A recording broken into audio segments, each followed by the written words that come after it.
Bonjour, je voudrais vous faire dans cette vidéo la présentation d'un nouveau bureau, d'un nouveau poste de travail où j'associe à l'AT Expert DTS, également l'AT Expert ASF et l'AT Expert Divergence Pro.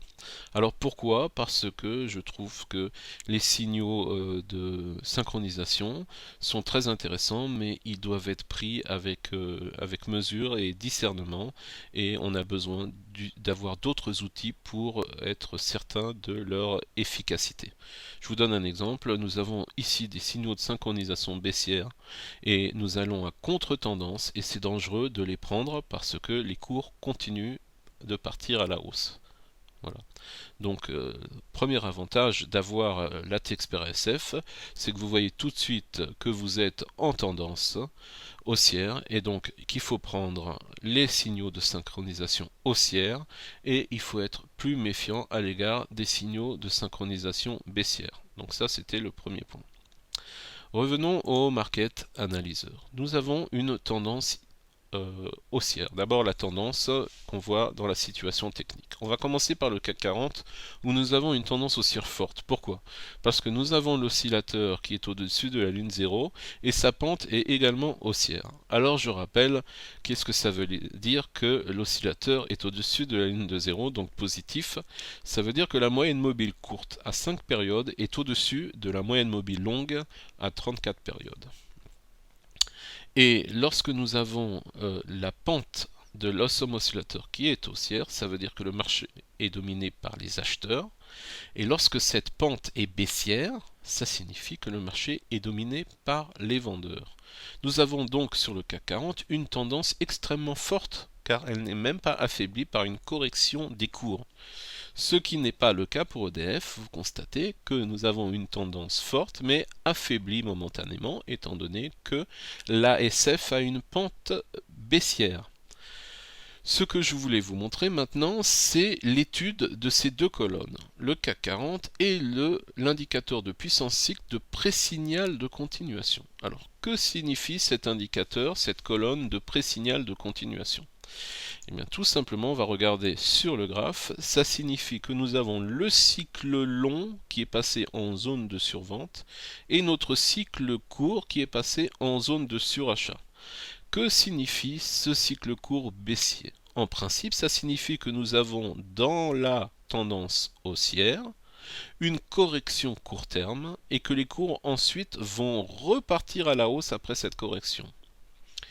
Ça, c'est le cas classique. Une tendance haussière, vous voyez, une correction, et ensuite on repart à la hausse. Mais que s'est-il passé pour le CAC 40? Remarquez bien que pendant cette période de correction, donc où le signal de cycle court et baissier, nous avons les cours qui ont continué à monter. Donc nous avons une divergence entre l'évolution des cours et l'évolution du cycle court, qui ne suit pas du tout les cours. D'ailleurs, Gilles Leclerc nous dit que dans un cas comme ça nous montre qu'on est dans une tendance haussière très forte.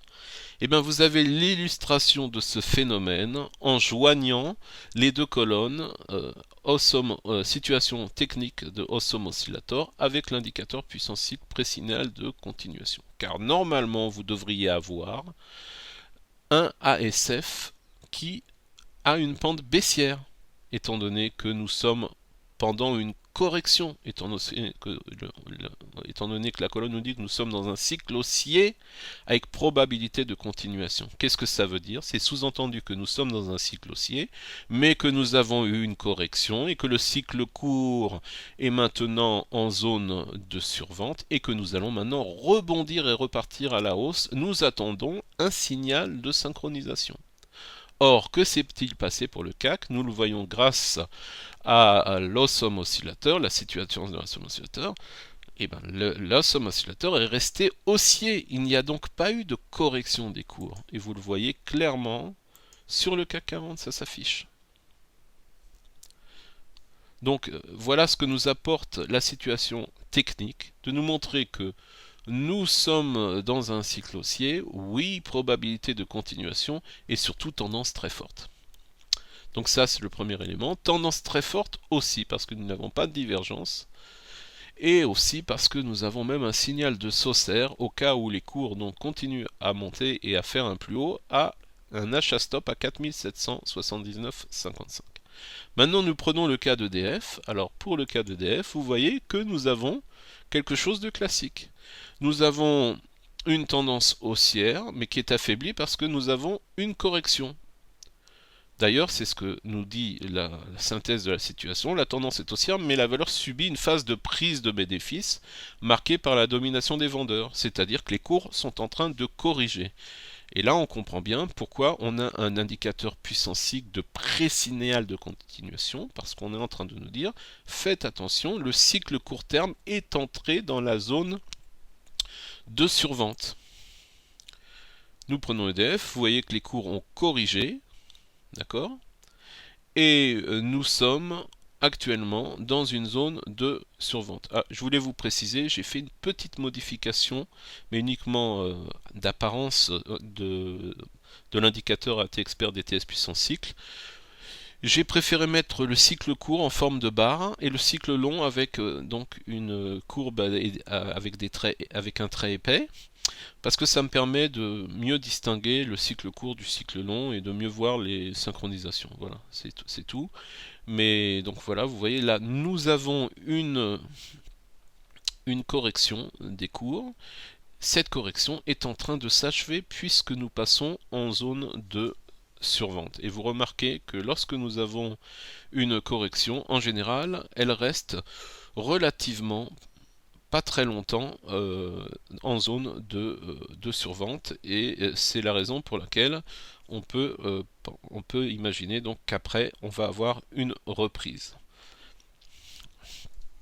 Alors remarquez ici que nous avons un signal de synchronisation, et c'est pour ça que je vous dis que c'est dangereux ce signal de synchronisation, parce que nous sommes dans une tendance qui est baissière, et nous avons ce signal de synchronisation alors que nous sommes dans un cycle long qui est toujours en zone de survente et qui n'a pas quitté cette zone de survente. Donc ce signal de synchronisation, il faut le prendre avec des pincettes parce que il peut être un mauvais signal comme c'est le cas ici. Or, quand vous avez l'ASF, vous le voyez clairement, étant donné qu'on est en train de vous dire que nous sommes toujours dans une tendance négative. C'est vrai que vous l'avez aussi avec l'indicateur. Il suffit de regarder que votre signal de synchronisation se déroule alors que votre cycle long terme est encore en zone de survente et ne l'a pas quitté. Je voulais vous montrer également autre chose, c'est différencier les sortes de synchronisation et voir quelque chose de très intéressant en rapport avec les vagues d'Elliott. J'ai seulement besoin de retrouver avec quelle action on peut voir ça. Je pense qu'avec le CAC 40, on peut le voir. Oui, très bien, avec le CAC 40, on peut le voir. Donc ici, vous avez un signal de synchronisation donc, qui est intéressant. Alors, qui est dangereux, bien évidemment, puisque vous avez le signal de synchronisation qui se passe alors que le cycle long terme est en zone de survente. D'accord? Et en fait, je vais vous montrer sur une autre action. On peut faire avec cette action, avec le CAC 40, mais je voudrais voir si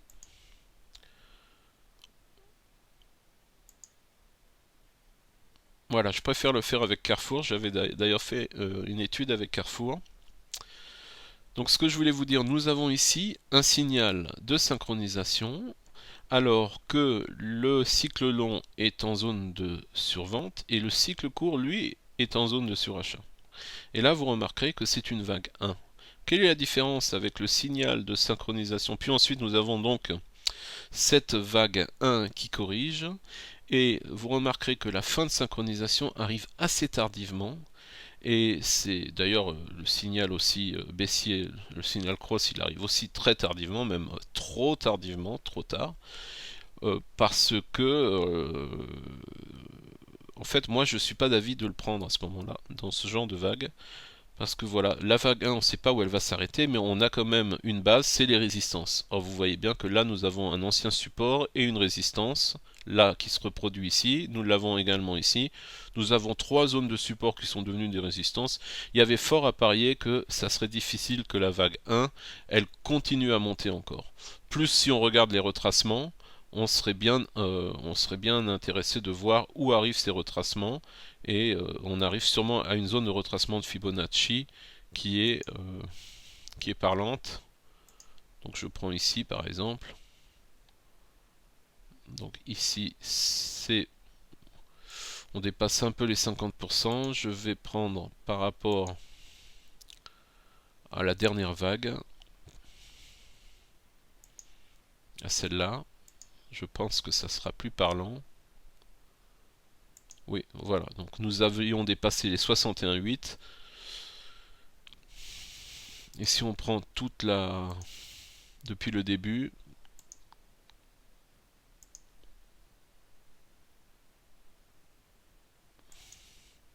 oui, bon, c'est vrai que c'est pas très parlant, mais on a clairement donc cette zone de support qui nous parle plus que les retracements de Fibonacci. Bon, je reviens à notre sujet. Je voulais vous montrer la différence de synchronisation qu'on a avec la vague 1 et avec la vague 2, la vague 3, pardon. Donc on a la vague 2 et on a... Donc là je voulais vous dire qu'il ne faut pas vendre au moment de la fin de synchronisation, il est préférable de vendre au niveau des résistances. Voilà, ça c'est le premier élément. Le deuxième élément, c'est que nous avons un deuxième signal de synchronisation ici. Quelle est la différence? Nous passons en tendance haussière, nous avons un croisement, un cross, d'accord? Nous avons la moyenne courte qui passe au-dessus de la moyenne longue et nous avons même la moyenne longue qui est en train de se retourner, les cours en même temps qui passent au-dessus de la moyenne longue. Vous allez me dire, là aussi ils sont passés au-dessus, mais nous avions toujours la moyenne longue qui était baissière. Et donc là, c'est différent. Nous avons un retournement de cette moyenne. Et vous avez également une différence au niveau des signaux de synchronisation, étant donné que là c'est l'inverse. C'est le cycle court qui est en zone de survente et le cycle long qui est en zone de surachat. Et vous voyez que là on a affaire à une autre vague, à une vague vraiment beaucoup plus importante. Vous remarquez que même le signal de fin de synchronisation est beaucoup plus intéressant, nous permet de prendre des bénéfices, alors que ici, pour la vague 1, c'était beaucoup moins intéressant. Donc, différencier le type de signal de synchronisation, vous en avez deux. Premier type de signal de synchronisation, c'est quand le cycle long est encore en zone de survente et c'est le cycle de court qui est en zone de surachat. Donc ça c'est un signal de synchronisation qui nous montre en principe une vague 1. Et le deuxième cycle de synchronisation qui est plus intéressant, c'est celui qui fait suite et qui nous avertit qu'on est peut-être dans une vague 3, donc une vague potentielle 3, on n'est jamais garanti. Et à ce moment-là, le signal de synchronisation, c'est plutôt le cycle long qui est en zone de surachat et le cycle court qui est passé en zone de survente. Voilà. Donc ça, ce sont les deux éléments importants que je voulais vous montrer. La comparaison pré-signal de continuation avec l'ASF et les deux sortes de signaux de synchronisation. Alors ensuite, nous avons maintenant la synchronisation, donc le signal de synchronisation. Nous le voyons par exemple sur Carrefour. Vous remarquez que nous avons en même temps un signal Saucer en même temps que le signal de synchronisation, sauf que pour le signal Saucer, il faudra que les cours dépassent les 29-21 pour être confirmés, alors que dans le signal de synchronisation, nous n'avons pas... alors c'est intéressant de voir dans Carrefour, de voir où on se situe par rapport à ce signal de synchronisation. Vous remarquez que nous avons déjà fait cette vague 3. Donc il faut se méfier de ce signal de synchronisation qu'on a maintenant. Pourquoi? Parce que nous avons déjà une tendance haussière qui est déjà en zone de survente depuis pas mal de temps, il est possible que là nous entrions dans une vague 5. Donc c'est peut-être la fin de la hausse, hein. Je ne sais pas, mais c'est un signal donc qu'il faut prendre avec plus comment dire, de circonspection que le signal que nous avions eu ici de synchronisation. Voilà, parce que là, fort à parier qu'on pouvait être dans une vague 3, tandis que là, nous approchons quand même de sommets. Donc c'est ça que je voulais vous montrer. Nous avons ensuite les divergences, donc qui peuvent nous donner des éléments. Par exemple, pour Veolia Environnement, nous avons donc une divergence qui dure depuis pas mal de temps. Et voilà ce que nous avons là, quelque chose de très intéressant, puisque nous sommes en contradiction avec l'ASF. Pourquoi?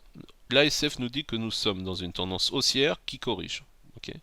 Et là, nous avons un signal de synchronisation que nous sommes en tendance baissière. Alors, nous allons regarder de plus près ce que nous dit Veolia.